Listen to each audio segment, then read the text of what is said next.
이혼이라는 거 남의 일인 줄로만 알았는데 정신 차리고 보니 저도 어느새 이혼녀 됐네요. 그래도 속은 후련합니다. 지옥 같은 생활, 악마 같은 사람들 소굴에서 벗어나 그래도 제 인생 되찾고 씩씩하게 걸어 나갈 수 있으니까요. 결혼 생활 중 아이가 안 생겨 참 고생했었는데 그 일이 불행 중 다행이 되었네요.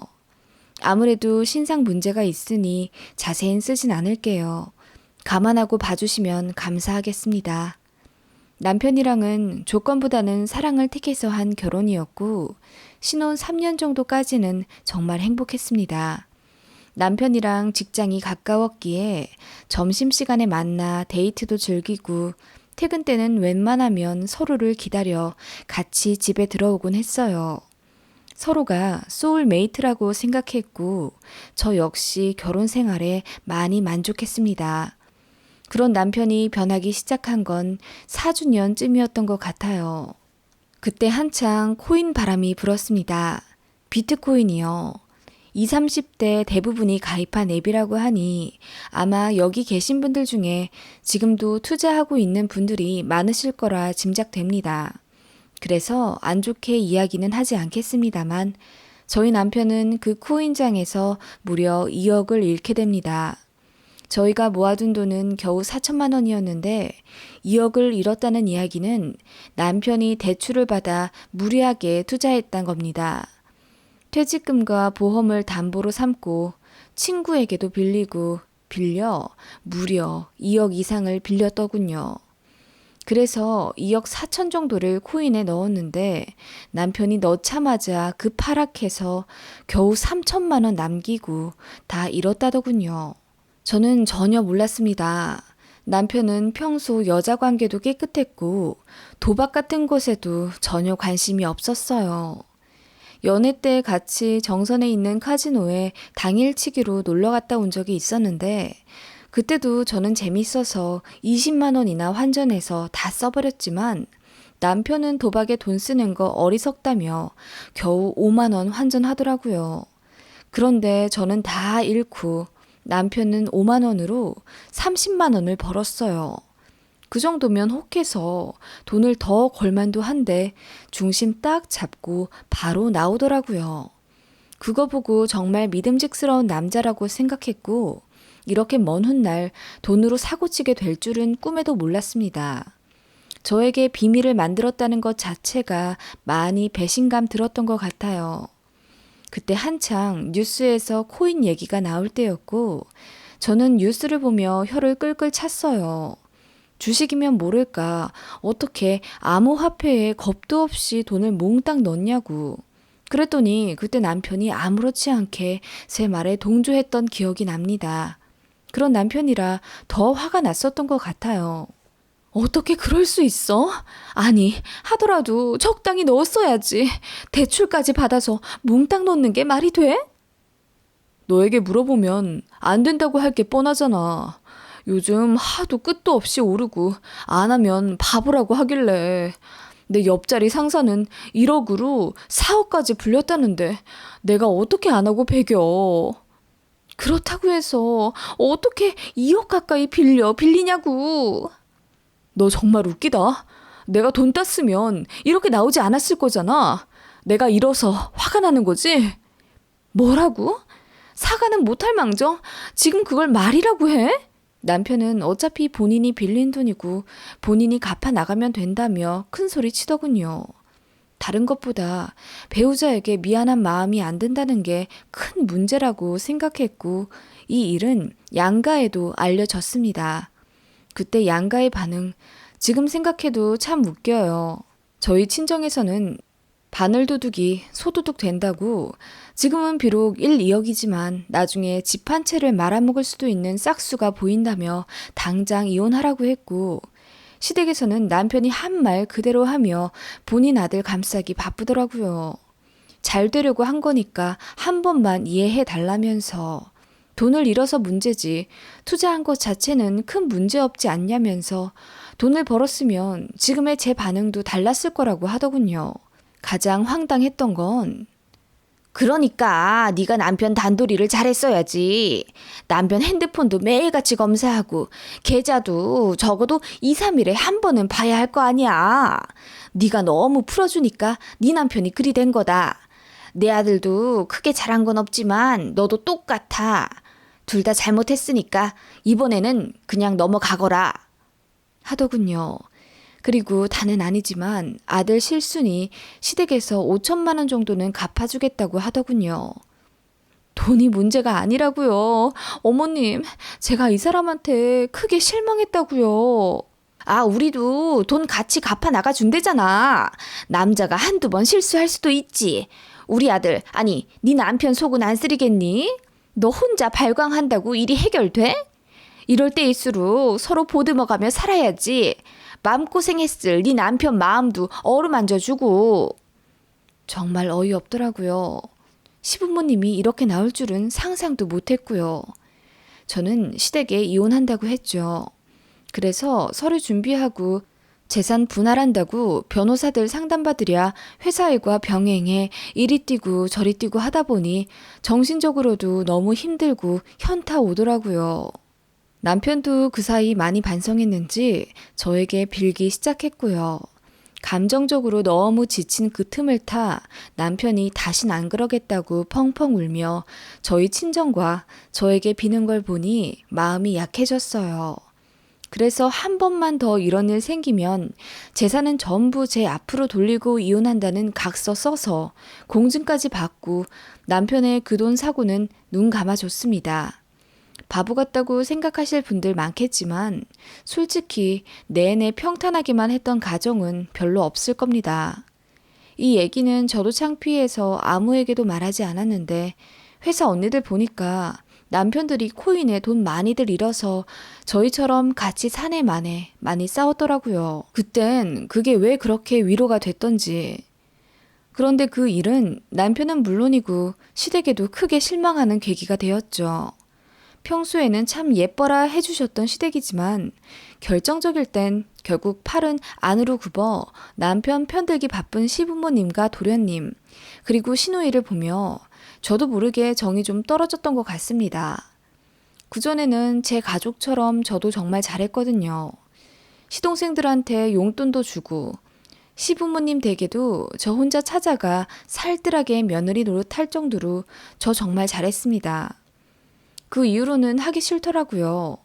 남편도 본인이 잘못한 거 아니까 저에게 며느리 노릇을 더 바라지도 않았습니다. 시댁에서만 난리였죠. 이혼할 것도 아닌데 이렇게 살 건 뭐 있냐 하시며 사과 한마디 없이 전처럼 제가 다시 살뜰하고 다정한 며느리가 되길 바라시더라고요. 당연히 트러블 많았죠.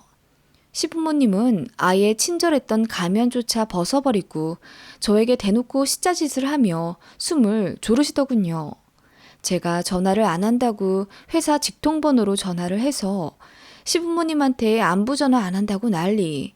시동생들은 왜 자기 부모님한테 제대로 안 하냐며 카톡으로 장문의 편지를 남기고 새벽에도 술 먹고 전화하며 저에게 실망했다 난리를 치더군요. 언니, 우리 엄마가 얼마나 속상해 하는데요. 전화 한번 하세요.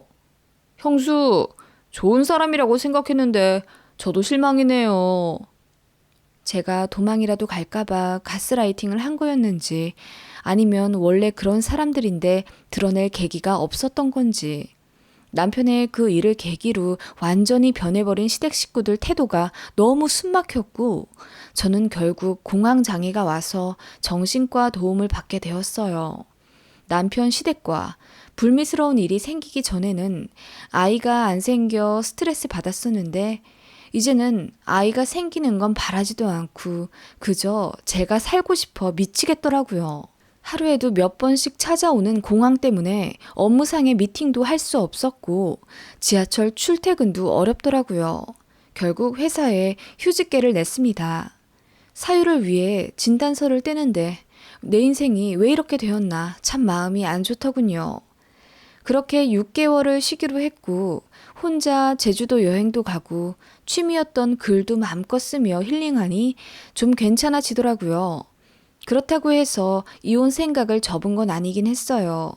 남편이랑 표면적으로는 아무렇지 않게 지냈지만 제 속마음은 여전히 남편과 시댁의 물음표 투성이었습니다. 그러다 저에게 또 다른 큰 시련이 닥쳤습니다. 친정아빠가 갑작스런 사고로 돌아가셨어요. 그때 일은 생각만 해도 가슴이 아립니다. 고속도로에서 상대방 잘못으로 큰 사고가 났고 친정아빠는 병원에 2주 혼수 상태로 계시다가 결국 돌아가셨어요. 세상이 무너져 내릴 듯 슬프더군요. 아빠는 제 결혼 생활이 삐그덕거리게 된 걸 아신 이후부터 늘 제가 마음이 쓰인다고 하셨어요. 힘들면 언제라도 돌아오라며 늘 두 팔 벌려 서 있겠다던 친정아빠는 그렇게 돌아오지 못할 곳으로 가버리셨습니다. 친정엄마 역시 갑자기 떠난 아빠 때문에 숨도 제대로 쉬지 못할 정도로 힘들어 하셨어요. 저는 외동딸이라 그저 슬퍼할 새도 없이 바로 병원과 장례 처리를 해야 했어요. 그런 제 곁에서 묵묵히 자리를 지키며 두 손 걷어가며 일 처리를 해주는 남편이 그때는 참 고마웠네요. 그렇게 정신없이 손님들을 맞아가며 장례를 치렀습니다. 갑자기 가신 터라 장례식장은 울음바다 그 자체였어요. 모두가 제 일처럼 서글피 울어주신 덕분에 무거운 슬픔을 한결 덜었던 것 같아요. 시댁은 저희 아빠 장례 둘째 날 저녁에 오셨어요. 시부모님과 시누이만 왔더라고요. 도련님은 안 왔고요. 어찌됐건 친정아빠 장례식까지 찾아오신 분들이니 감사했고 고개 숙여 인사드렸습니다. 그렇게 장례를 끝냈고 친정에 머물러 친척들과 아빠의 유품을 며칠 정리하며 엄마 옆에 있게 되었어요. 그렇게 장례 끝난 지 2주 정도 되었을까? 대강의 정리를 끝내고 신혼집으로 올라갔습니다. 비밀번호를 누르고 집에 들어갔는데 현관에 신발들이 많더군요. 보니까 시댁 식구들이 다 모였더라고요. 제가 갑자기 나타난 것에 놀랐는지 일동 얼음이 되었고 못 보던 여자분도 계시더군요. 엉거주춤 일어나며 본인 소개를 하더라고요. 안녕하세요. 지환 씨 결혼할 사람인 이지선이라고 합니다. 큰일 당하셨다고 들었어요. 삼가 고인의 명복을 빕니다. 네. 안녕하세요. 왔니? 사실 지환이가 갑자기 결혼을 하게 됐어. 여자친구가 임신을 했다네. 그래서 부정 탈까봐 사돈어른 장례도 못 에구구구, 내가 말실수를 했네. 그랬어요. 도련님이 결혼을 앞두고 있어서 저희 친정아빠 장례식에 못 오셨던 거라네요. 아무리 말실수였다고 인정하셨지만 부정 탈까봐 안 왔다고 하니까 엄청 열받더라고요. 그나저나 왜 여기서 다 모이셨어요? 그게 사실은 지환이 결혼 준비 때문에 가족 회의도 할 겸 모였지. 니네 집이 여기랑도 가깝고 다 모이기 좋잖니. 근데 네가 일찍 올 줄은 몰랐네. 하시며 제가 마치 불청객인 양 취급을 하시더라고요. 가뜩이나 부정탄다 어쩐다 얘기도 듣고 저 없는 집에 시댁 식구들 들인 남편에게도 화가 났죠. 또 거짓말 했더라고요. 본인 집에 혼자 있다고 했었는데 남편은 본인이 거짓말한 걸 들켜서 전전긍긍했고 시댁 식구들은 벼랑간 온 저 때문에 불편해 하더군요. 집주인이 나인데 내가 나가야 하나 생각도 잠시 들 정도로 분위기가 이상해졌죠. 시어머니가 그동안 고생했다고 하시고 저한테도 할 말이 있다며 일단 앉아보라고 하시더군요. 앉았더니 슬그머니 꺼내신 말씀. 친정아빠 장례 치르느라 고생 많았다. 2주 동안 정리는 잘했고? 2주 안에 다 정리가 되겠어요? 제가 외동이라 처리할 게 많네요. 그래, 고생이 많네. 그래도 오래 누워 계시지 않아서 다행이야. 남은 가족들 고생할 뻔했잖냐. 다행이라뇨? 어떻게 그렇게 말씀을 하세요? 어머님이 하시는 말은 죄다 제 신경 거슬릴 만한 소리였고 저도 곱게 얘기는 안 나더라고요. 그렇게 분위기가 또 안 좋아졌죠. 시누이는 제가 예민하다면서 약 안 먹었냐고 저를 정신병자 취급하고 있었고요. 짜증이 나서 예비 동서고 뭐고 나가려고 하는데 시어머니가 붙잡더군요. 사실 할 말이 있어. 온 김에 어차피 할 말 얘기나 하자. 네 시동생이 갑자기 결혼하게 됐잖냐. 그래서 신혼집도 그렇고 결혼 준비하는데도 그렇고 돈이 좀 들 것 같은데 형인 니네가 좀 도와줘야 되지 않겠냐? 네? 아시다시피 남편이 돈 다 해먹어서 저희 빚만 있는 거 아시잖아요. 그래, 그건 알지. 그래도 뭐 하늘이 무너져도 솟아날 구멍은 있다고 돈은 없다가도 생기고 그러잖니, 지금처럼. 지금처럼이라뇨? 그게 무슨 말씀이세요? 아직 마음 다 추스린 것도 아니라 이런 말 미안하긴 한데 네 친정아빠 돌아가시고 가게도 정리하실 테고 보험금도 나올 거잖니. 그리고 장래 때 들어온 부의금도 있고. 네? 어머님, 지금 무슨 말씀을 하시는 거예요? 그래서 나도 미안하다고 하잖니. 그치만 산 사람은 살아야 한다고 네 시동생 앞길부터 일단 열어줘야지. 그 말에 저는 헛웃음이 나왔습니다. 속이 타들어갈 것 같아 부엌으로 쿵쿵 걸어가 찬물을 마셨죠. 그때 시아버지가 뭐라 소근거리는 말씀이 들리더군요. 남편이 먼저 죽으면 조의금도 덜 들어오는데 오죽하면 남은 사람 생각하려면 아내가 먼저 상 당해야 한다는 말도 있잖아. 아마 부조도 별로 들어오지 않았을 거요. 그 말을 들으니 화가 머리 끝까지 솟구치더군요. 이런 집안 사람들 꼴 보기도 싫고 다 때려치고 싶더라고요. 시댁 식구들에게 성큼성큼 가서 지금 뭐라고 하셨냐고 물었습니다. 그러자 다들 놀란 듯 아무 말 안 하시다가 시어머니가 되려 화내시더군요. 무슨 말은 무슨 말이야? 얘가 정신과 약을 먹더니 환청까지 들리나? 너 시댁 식구들한테 들어갈 돈이 그렇게 아깝니? 내 말이 틀려? 산 사람은 살아야 할 것 아니야. 네 시동생 결혼은 시켜야 하고. 그래서 지금 하고 싶은 말이 뭔데요? 빙빙 돌려 말하지 말고 그냥 말하시라니까요. 네 시동생 신혼여행 정도는 형인 니들이 보내줘야 하지 않겠니? 다른 건 됐고 신혼여행이라도 가까운데 니들이 좀 보내줘. 그게 구색이 맞는 거다. 무슨 돈으로요? 저희 돈 없다니까요. 글쎄 당장 들어올 돈이 있잖니. 네 친정아빠 부의금. 상 당한 지 얼마 안 된 너한테 미안하긴 한데 우리도 당장 융통할 현금이 없잖니. 네가 형님 될 사람으로 아량 좀 베풀어라. 뭐라고요? 아빠 부의금으로 도련님 신혼여행을 보내라고요? 말문이 막혀 헛웃음이 나오더군요. 예비 아랫동서는 눈치만 보다가 슬그머니 도련님과 나갔고 시누이도 옆에서 팔짱 끼면서 싸움 관전하듯 흥미롭게 저를 보더군요. 남편은 빙신같이 아무 말도 안 하고 있고요. 그게 더 열받았습니다. 같은 생각이라는 거 아니에요. 순간 제가 폭발해서 싫다고 모두 나가시라고 소리를 질렀고 이윽고 눈앞이 잠깐 까매지더군요. 얼얼해지는 뺨, 그 위에 흐르는 제 눈물. 시어머니가 제 뺨을 내리치신 겁니다. 이게 보자 하니까 친정아빠 돌아가셨다고 좋게 넘어가려고 했는데 아주 인정머리 없기로 세상에서 유별나구나 너. 우리 아들 돈 사고 쳤을 때 이혼한다고 길길이 날뛸 때부터 알아봤어. 네가 그러고도 아내고 며느리냐? 어찌 그리 네 생각만 하니?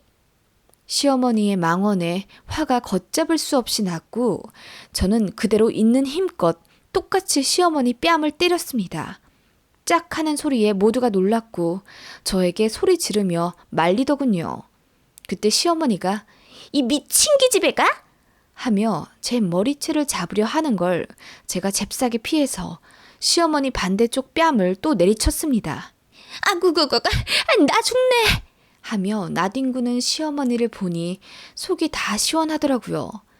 남편은 그렇게까지 할 필요 있냐면서 고래고래 소리를 지르는데 저는 왠지 모를 카타르시스로 그 말이 들리지도 않았습니다.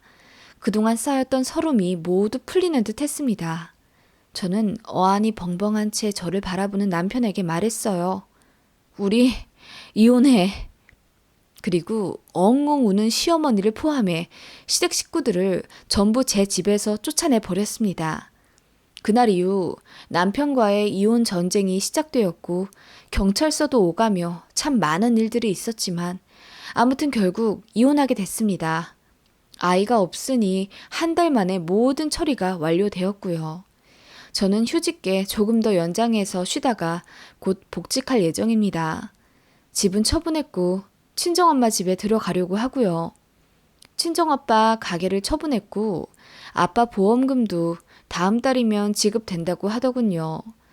그리고 생각보다 아빠가 남겨놓으신 유산이 많아 친정엄마 노후는 걱정하지 않아도 될 정도입니다. 저 역시 지금 직장이 복지도 좋고 정년도 보장된 편이라 이혼해도 경제적으로 아무 타격이 없어요. 건너 들은 소식으로는 전 남편은 혼자 빚 갚고 이자 갚느라 반 미쳐간다고 하더군요. 시어머니는 알거지 이혼남이 되어서 돌아온 장남 뒤치다꺼리에 돌아버릴 지경인데 사고쳐서 결혼한 막내 아들은 애 낳자마자 돌연히 부인이 도망가서 뒤늦은 황혼 육아하느라 스트레스 받아서 화병에 걸리셨다네요.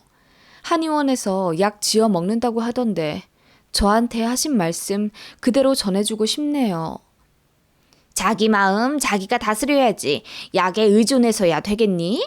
여자로 태어났으면 자기 가족 일쯤은 다 감수하고 책임질 줄 알아야 한다. 아무튼 저는 이제 아무 걱정 없습니다. 돌아가신 아빠가 많이 그리워 눈물 나는 것 빼고요. 저도 그동안 많이 배웠고 깨달은 게 많으니 앞으로는 어리석은 길로 가지 않으려 합니다. 남은 날이 창창하니 엄마와 더 행복하게 살도록 할게요. 여러분들 모두 행복하세요.